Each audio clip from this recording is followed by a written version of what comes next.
श्री शिवाय नमस्तुभ्याम। हर हर महादेव। कैसे हैं आप सब। देखिए, आज का ये वीडियो बहुत ही ज़्यादा विशेष और ख़ास होने वाला है। आज के इस वीडियो में हम आपको बताएंगे कि करवा चौथ का व्रत आपको कब रखना है। करवा चौथ पर आपको ऐसे क्या उपाय करने चाहिए जिससे पति की लंबी आयु होती है और पति के जीवन में तरक्की होती है। चंद्रोदय का समय क्या रहने वाला है, साथ ही साथ करवा चौथ पर आपको कौन से कपड़े पहनने चाहिए और करवा चौथ पर किस प्रकार से आपको श्रृंगार करना चाहिए। साथ ही साथ सिंदूर का एक अचूक उपाय हम आपको बताने वाले हैं। तो आज का ये वीडियो बहुत ही ज़्यादा खास होने वाला है। देखिए, हम सभी को पता है कि करवा चौथ का जो पावन दिन होता है, इस दिन करवा माता की पूजा की जाती है। गणेश जी की पूजा करते हैं, चौथ माता की पूजा करते हैं। तो एक विधान आता है हमारे हिंदू धर्म में, करवा चौथ का बहुत ही विशेष महत्व होता है। इस दिन सुहागन महिलाएं पति की लंबी आयु और अच्छे स्वास्थ्य के लिए निर्जल व्रत रखती हैं। करवा चौथ का व्रत अखंड प्रेम, सम्मान और त्याग की चेतना का प्रतीक रूप माना जाता है। भगवान शिव, माता पार्वती और चंद्रदेव की कृपा से सुख समृद्धि का आशीर्वाद मिलता है। वैवाहिक जीवन में आपको आशीर्वाद मिलता है। देखिए, बहुत ही प्यारा सा पर्व होता है। सुहागन अपने हाथों पर चूड़ियाँ सजाएं, माथे पर सिंदूर लगाए, खड़ी हर सुहागन चांद के इंतजार में माँ करवा पूरी करे उनकी मनोकामनाएं। देखिए, आप सभी माता बहनों को करवा चौथ की ढेर सारी शुभकामनाएं। माता रानी आप सभी को सुहागन अखंड बनाए रखे और आप सभी का दाम्पत्य जीवन मधुर हो। देखिए, हर साल कार्तिक मास के कृष्ण पक्ष की चतुर्थी तिथि को करवा चौथ का व्रत रखा जाता है। तो इस बार चतुर्थी तिथि का जो प्रारंभ होगा वो 20 अक्टूबर रविवार को सुबह 6:47 पर होगा और इसकी समाप्ति जो होगी वो 21 अक्टूबर को सोमवार को सुबह 4:16 पर। तो उदय तिथि के अनुसार 20 अक्टूबर रविवार को ही करवा चौथ का व्रत रखा जाएगा। इस दिन कार्तिक मास की संकष्टी चतुर्थी भी रहेगी और करवा चौथ के व्रत को कर्क चतुर्थी भी कहा जाता है। इस दिन भगवान गणेश, माता पार्वती सहित पूरे शिव परिवार की और करवा माता की पूजा का विधान आता है। तो करवा चौथ की पूजा का जो शुभ मुहूर्त रहेगा, वो शाम की जो पूजा का मुहूर्त रहेगा वो 5:46 से 7:09 तक रहेगा। इस बार व्रत बहुत ही शुभ संयोग में रखा जाएगा, क्योंकि इस बार करवा चौथ के व्रत के दिन सिद्धि योग भी बन रहा है और इस योग में यदि कोई भी पूजा करता है तो उसके हर कार्य सिद्ध होते हैं और उसकी मनोकामना शीघ्र परिपूर्ण होती है। देखिए, आज के दिन ब्रह्म मुहूर्त रहेगा सुबह 4:53 से 5:41 तक। अमृतकाल सुबह 3:52 से 5:21 तक रहेगा। रोहिणी नक्षत्र सुबह 8:32 से पूरे दिन रहेगा और सिद्धि योग जो है वो शाम को 5:41 तक रहेगा। इस दिन राहु काल जो है वो दोपहर में 4:30 से 6 बजे तक रहेगा। देखिए, राहु काल के समय आपको कुछ भी खरीदारी नहीं करनी चाहिए, तो विशेष ध्यान रखना।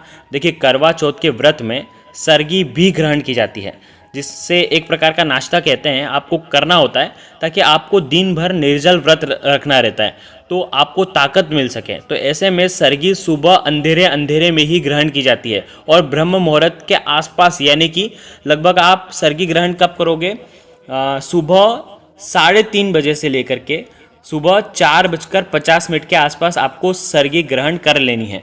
ध्यान रखना, ब्रह्म मुहूर्त बीतने के बाद आप सरगी ग्रहण नहीं कर सकते हैं। और देखिए, इस दिन जो चंद्रोदय होगा वो रात में 8:15 पर होगा। तो अर्घ्य देने और व्रत खोलने का जो समय रहेगा वो 8:15 पर ही रहेगा। करवा चौथ का व्रत सुहागन महिलाओं के लिए बहुत खास माना जाता है और ऐसे में सुहागन महिलाएं जो हैं अपने पति की लंबी उम्र के लिए इस दिन निर्जल व्रत रख कर के पूजा पाठ करती हैं और महिलाएं चंद्रमा की पूजा करने के बाद ही व्रत खोलती हैं। देखिए, अब हम करवा चौथ के बहुत ही महत्वपूर्ण नियम के बारे में जानेंगे। देखो, आपको 16 श्रृंगार का सामान किसी को भी अन्य महिला को नहीं देना है, चाहे वो कितना भी मांगे। आपको ना तो 16 श्रृंगार का सामान देना है और ना ही आपको 16 श्रृंगार का सामान उनसे लेना है। देखिए, इसमें एक प्रमाण भी आता है कि अगर आप 16 श्रृंगार की चीज़ हो, जैसे कि अगर बिल्कुल नहीं है तो वो आप दे सकते हैं, लेकिन अगर आपने वो इस्तेमाल कर रखी है ना तो वो आप नहीं दे सकते। यानी कि पुराना श्रृंगार का सामान आपको नहीं देना है। दूसरी बात, करवा चौथ वाले दिन आपको सफ़ेद रंग के वस्त्र बिल्कुल भी नहीं पहनना चाहिए। अब यहाँ पर एक चीज़ आती है, सफ़ेद रंग का कहने का मतलब ये नहीं है कि सफ़ेद साड़ी, सफ़ेद साड़ी तो कोई भी नहीं पहनेगा, लेकिन ध्यान रखना, कहने का मतलब ये है कि सफ़ेद मोती भी अगर, जैसे कि लाल कलर के साड़ी है आपके पास, ठीक है, तो लाल कलर की साड़ी में अगर सफ़ेद रंग के मोती होंगे तो वो भी नहीं चलते हैं। कांच के मोती चलते हैं, लेकिन सफ़ेद रंग की कोई भी चीज़ साड़ी में लगी होनी नहीं चाहिए। विशेष इस बात का ध्यान रखना कि लाल रंग का कपड़ा आप उपयोग में ले सकते हैं, गुलाबी रंग के कपड़े भी पहन सकते हैं, लेकिन सफ़ेद रंग की उसमें अंदर मोती नहीं होना चाहिए। एक चीज़ यहाँ पर आती है, जो शादी में जोड़े हम पहनते हैं, अगर आप उसका उपयोग करते हैं ना तो सर्वोत्तम होता है। नहीं तो आप नए वस्त्र भी पहन सकते हैं, आजकल ट्रेंड में होते हैं नए वस्त्र, तो आप वो भी पहन सकते हैं, लेकिन सफ़ेद रंग के मोती उसमें नहीं होना चाहिए। अब तीसरी बात, करवा चौथ पर जो सिंदूर आप लगाते हैं, तो जैसे ही आप सिंदूर लगाएं तो आपको सिंदूर लगाना कैसे चाहिए? देखो, आपको आपके पति के हाथों से सिंदूर लगवाना चाहिए, लेकिन अगर आप खुद लगाते हैं तो एक बात ध्यान रखना, सिंदूर जब आप लगाओगे तो आपको लंबा सिंदूर लगाना है।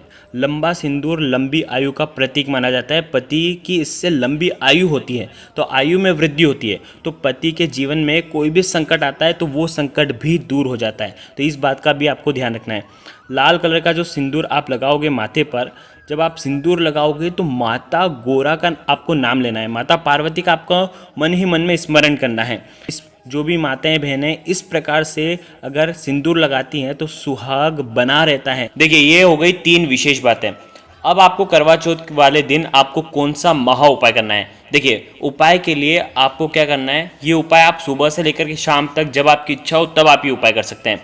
करना क्या है, एक चावल का दाना लेना है, ठीक है, और आपको क्या करना है, साथ में लेना है 1 काली मिर्ची, साबुत होना चाहिए, खंडित बिल्कुल भी नहीं लेना है, ठीक है, और साथ में लेना है लाल चंदन। देखो, लाल चंदन हो तो बहुत ही अच्छी बात है, अगर लाल चंदन नहीं है, देखो अगर लाल चंदन का पाउडर नहीं है तो आप पीला चंदन भी ले सकते हैं, लेकिन लाल चंदन होगा तो सर्वोत्तम होगा। अब देखो, करना क्या है, तांबे के पात्र के अंदर जल भरना है, ठीक है, ये तीनों सामग्री आपको लेकर के महादेव के मंदिर में जाना है।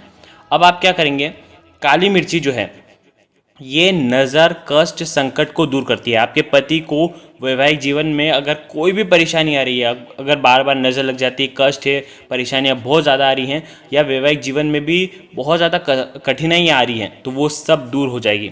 साथ में आपको लेना है चावल। देखो, चावल का दाना, धन संबंधित परेशानियां जो हैं अगर आपके पति को होगी तो वो धन संबंधित परेशानियों को झेलना नहीं पड़ेगा, इसलिए चावल का प्रमाण होता है। और साथ में लाल चंदन या तो पीला चंदन, ये यश कीर्ति का प्रतीक हो जाता है। देखो, 10 दिशाओं में यश कीर्ति मिलती है, धन वैभव मान सम्मान ऐश्वर्य कीर्ति की प्राप्ति होती है, इसलिए लाल चंदन का प्रयोग किया जाता है। तांबे के पात्र के अंदर आपको क्या करना है, लाल चंदन का पाउडर आपको घुमा देना है, या तो पीला चंदन का पाउडर आपको घुमा देना है। अब 1 काली मिर्ची भी इसके अंदर डालनी है, ठीक है, लाल चंदन के पाउडर के अंदर, फिर उसके बाद 1 काली मिर्ची डाली, फिर उसके बाद 1 चावल का दाना आपको डालना है। ये तीनों सामग्री आपको जल के पात्र के अंदर डालने के बाद भगवान शिव के शिवलिंग पर अभिषेक करना है। अभिषेक करते समय श्री शिवाय नमस्तुभ्यम का जाप करेंगे, कुंदकेश्वर महादेव का नाम आपको लेना है।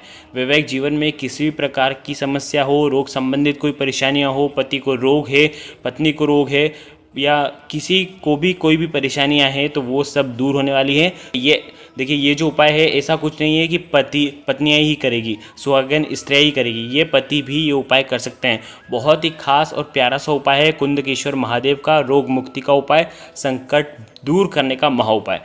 तो आज के इस वीडियो में हमने आपको विशेष जानकारी दी है, साथ में आपको उपाय भी बताया है। अगर कुछ भी चीज़ समझ में ना आए तो कमेंट में पूछ लेना, गलती नहीं करना है।